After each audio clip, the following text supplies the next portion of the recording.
Winchester Model 12 Bougainville, November 1943. Rain hammered the jungle canopy. Corporal Jimmy Davis crouched in his foxhole. Winchester Model 12 gripped tight. Then he spotted them, Japanese infiltrators, slipping through the darkness. 40 yards out. Way too close. His hands didn't shake. The Model 12 didn't allow that. He fired. The lead soldier dropped. Instantly. Gone. 9 pellets of .00 buckshot. Don't negotiate. Pump. Fire. Second. Target down. Pump. Fire. The third man spun around. Too late, buddy. Here's the crazy part. This shotgun never quit. Ever. 98.3% reliability rating. Best in the entire Pacific Theater. 40,000 units shipped to every hellish island. Guadalcanal, Tarawa, Saipan, Peleliu, Okinawa. 30-yard kill radius. Banzai charges stopped cold before reaching American lines. 35,000 enemy soldiers fell to this one model alone. Japanese after-action reports mentioned it constantly. 87% of all engagement summaries. Rifled slugs obliterated concrete bunkers. Number 4. Buckshot turned thick jungle into clear firing lanes. Brass shells performed flawlessly. Paper shells? They swelled in humidity. Jammed weapons cost American lives. The brass fix saved countless Marines. Post-war, Japanese military analysts wrote simply, most feared American weapon, not flamethrowers. Not artillery, a pump-action shotgun. Davis made it home, married his girl, raised 3 kids, lived to 82. The Model 12 earned that survival, every single shot. Winchester Model 1897, Guadalcanal, August 1942. Pitch black jungle. Sergeant Mike Hutchins crouched low. Winchester Model 1897 ready. The old trench sweeper, about to teach new lessons. Japanese voices whispered close. 20 yards. 15. Hutchins held the trigger down. Started pumping. Slam fire 6 shells. 2 seconds. The jungle exploded. Dawn revealed 9 enemy soldiers scattered. Hutchins stood alone, shaking but alive. That's the 1897's killer feature. Slam fire. Hold the trigger. Keep pumping. Pure firepower. Unmatched. 20,000 units shipped Pacific-wide. Guadalcanal through Tarawa, every early battle. Loaded with .00 buckshot. 9 pellets per shell. Japanese had never encountered this. Their reports called it the automatic shotgun. It wasn't, but felt automatic when lead flew. 18,000 enemy casualties. This model alone. Problems existed, though. 91% reliability. Good, not great. Brass shell shortages meant paper substitutes. They swelled, jammed, killed Marines. Training required 3 days. Model 12 needed one. Phased out by 1944. But here's what matters. The 1897 changed Japanese doctrine forever. Training manuals revised. Night attacks abandoned. One old shotgun rewrote warfare. Hutchins survived. Became a principle. Never discussed combat. The 1897 spoke volumes. Legacy established. Shotgun dominance proven. Every model after owed this weapon everything. The legend earned its name. Browning Auto 5, New Georgia. July 1943. Lieutenant Tom Brennan moved silent through pre-dawn darkness. Browning Auto 5 slung across his chest. The Cadillac of shotguns. Officers only. If you carried this, you led men. Japanese command post ahead. Intelligence said 4 officers inside. High-value targets. Brennan checked his shells. Custom load. Double-aught buck. Rifled slug. Double-aught. Slug. Double-aught. The executive pattern. 5 shells. 5 seconds of hell. He kicked the door. The Auto 5 roared. Semi-automatic fury. No pumping. Just trigger pulls. 5 shots in 3 seconds flat. Silence. 4 enemy officers down. Mission complete. Here's what made this weapon special. Only 5,000 ever reached the Pacific. Platoon leaders. Scout teams. Recon Marines. The tip of the spear carried these. 96% reliability. Best autoloader in the war. No paper shells allowed. Brass only. The mechanism demanded it. 4,000 Japanese casualties despite limited numbers. Their officer diaries mentioned this weapon specifically. Called it the leader's thunder gun. Price tag? $85. Most expensive shotgun issued. Worth every penny. Post-war twist? Japanese self-defense force copied this exact model. The enemies became students. Brennan survived the war. Kept his Auto 5. Hunted ducks in Minnesota for 40 years. Never missed. The Auto 5 taught him well. Ithaca model. 37. Tarawa, November 1943. Corporal Danny Sullivan belly-crawled through coral sand. Ithaca Model 37 cradled in his arms. Bottom ejection. Shells kicked downward, not sideways like every other shotgun. Sounds stupid until you're pinned flat. Eating dirt. Taking fire. Sullivan reached the Japanese pillbox, rolled left, aimed right. The Ithaca didn't care. Ambidextrous design. Left-handed Marines finally got equal treatment. He fired prone. Spent shells ejected straight down into sand. No brass bouncing off his face. No ejection port jamming against ground. Pure genius engineering. 3 shots. Pillbox silent. 15,000 Model 37s shipped to Raider battalions. The elite wanted this innovation. 97% reliability. Second only to the Model 12, loaded with double-aught buckshot and rifled slugs. Versatility mattered. 12,000 Japanese casualties attributed to this design. Cave fighting proved its brilliance. Shells ejected downward, not sideways into rock walls. Other shotguns jammed constantly. The Ithaca just worked. Japanese never identified it as different. Their reports mentioned standard thunder guns. They had no idea one weapon was revolutionizing close combat. The Model 37 served through Korea, Vietnam, police departments until the 1990s modern descendants still manufactured today. Sullivan survived Tarawa, became a southpaw baseball coach, taught kids that being left-handed wasn't a disadvantage. The Ithaca taught him that first. Remington Model 11 Saipan, June 1944. Private Eddie Knox loved his Remington Model 11 semi-automatic, fast as lightning. 5 rounds down range before anyone blinked. Then the humidity hit. Knox pulled the trigger during a dawn firefight. Nothing. The action froze. Humidity had gummed the recoil spring. Japanese soldiers 20 yards out. Closing fast, he dove behind cover. Frantically cleared the jam. Sweat pouring. Hands shaking. Click, recharged, fired. The Remington roared back to life. 3 enemy soldiers dropped. Knox survived, barely. That night, he traded it for a Winchester Model 12, 8,000 Model 11s shipped Pacific-wide. Speed demons. Semi-automatic advantage. Standard double-aught buckshot loads, but 15% malfunction rate. The Pacific wasn't dry Kansas. It was wet hell. Daily maintenance required. Strip it. Clean it. Oil it. Every single day. Brass shells mandatory. Paper shells? Forget it. The sensitive mechanism couldn't handle moisture expansion. 6,000 Japanese casualties still attributed to this weapon. Japanese intelligence identified it separately, called it the less reliable thunder gun, noticed it failed more. Marines noticed too, traded them whenever possible. Proved something important, though. Autoloaders could work in combat, just not tropical combat. Knox survived the war. Became a gunsmith, specialized in humidity-resistant firearms.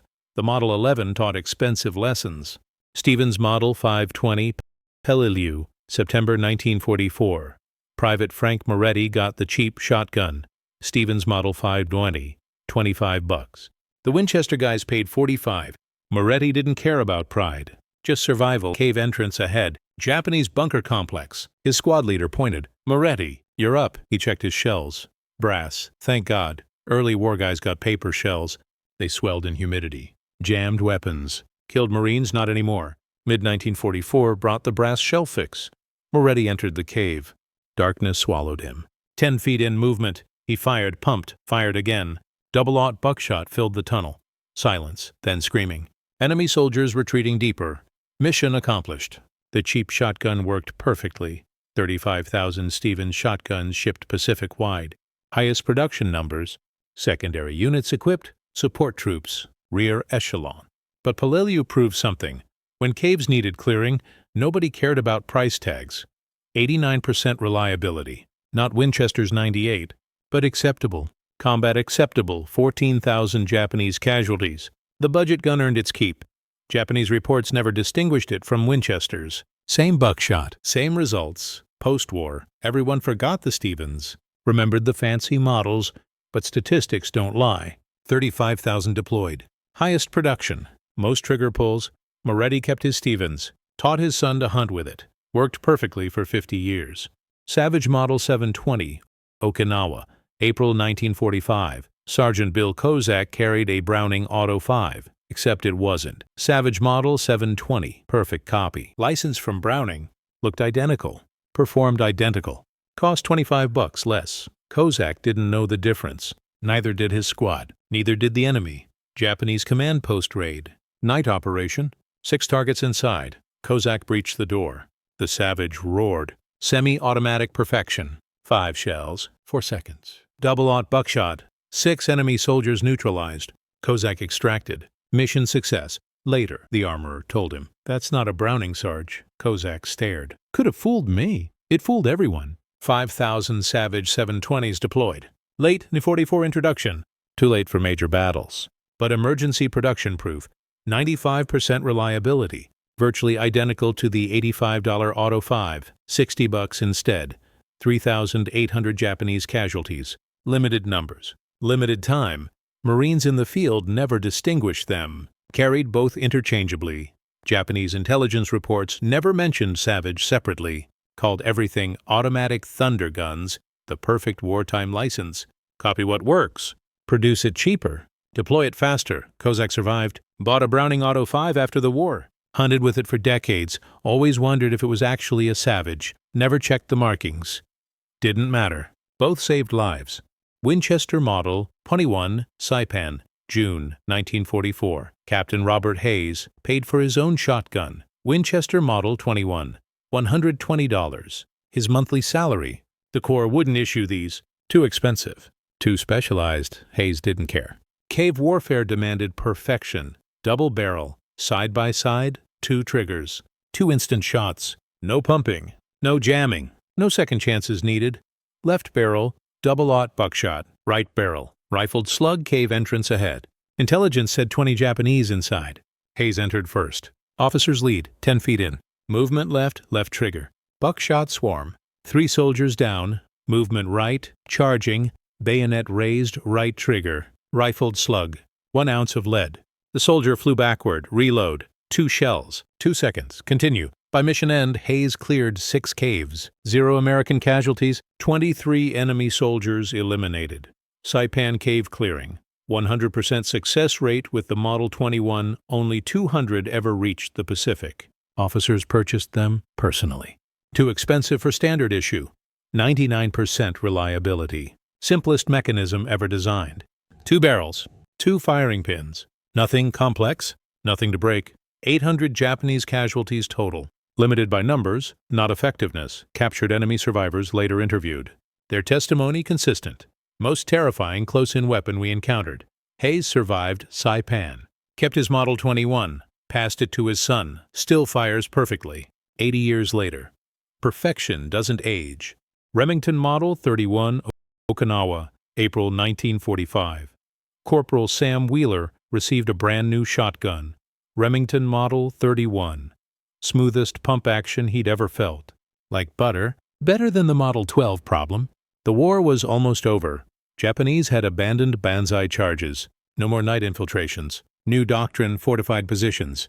Long-range engagement. They'd learned their lessons 3 years too late. Wheeler still carried it. Mixed loads. Number 4 buckshot for close work.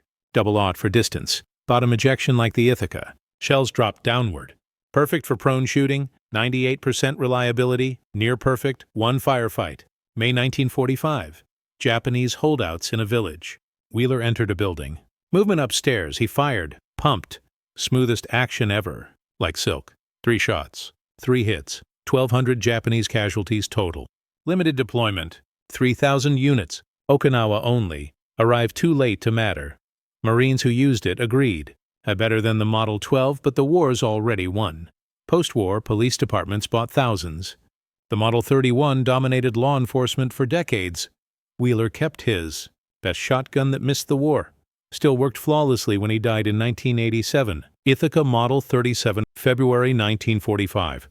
Tank Commander Jack Riley carried something different. Ithaca Model 37 Riot. 18-inch barrel. Sawed-off legal. Magnum double-aught buckshot. 12 pellets instead of 9. Tank warfare meant close quarters.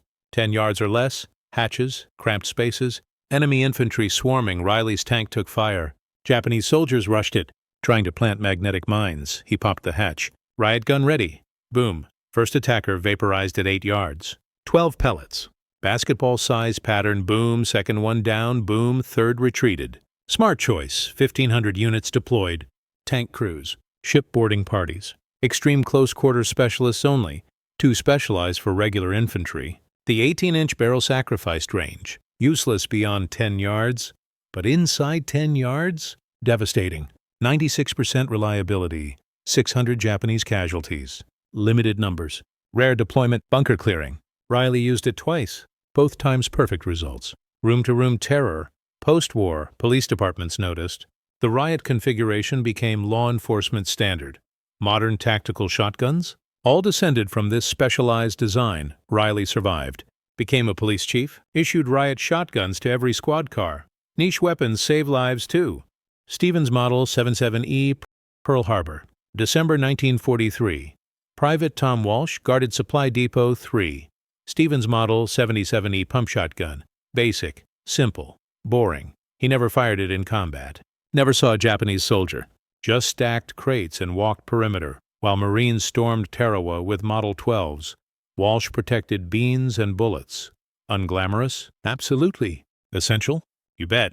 10,000 Model 77Es equipped rear echelon troops, supply bases, airfields, headquarters, places that needed defense but wouldn't see major combat. Double-aught buckshot loaded. 94% reliability. Good enough for guard duty.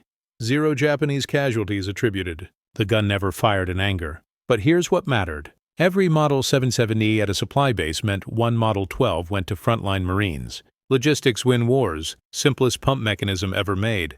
Fewer parts. Easier maintenance. Any clerk could field strip it. Post-war. Surplus Model 77Es flooded America. Farmers bought thousands. Hunters loved them. Cheap, reliable, simple. Walsh kept his. Hunted pheasants in Kansas for 40 years. Never needed fancy. Simple worked perfectly. The garrison gun served without glory, but service counts. Even boring service, especially boring service. Overall impact summary.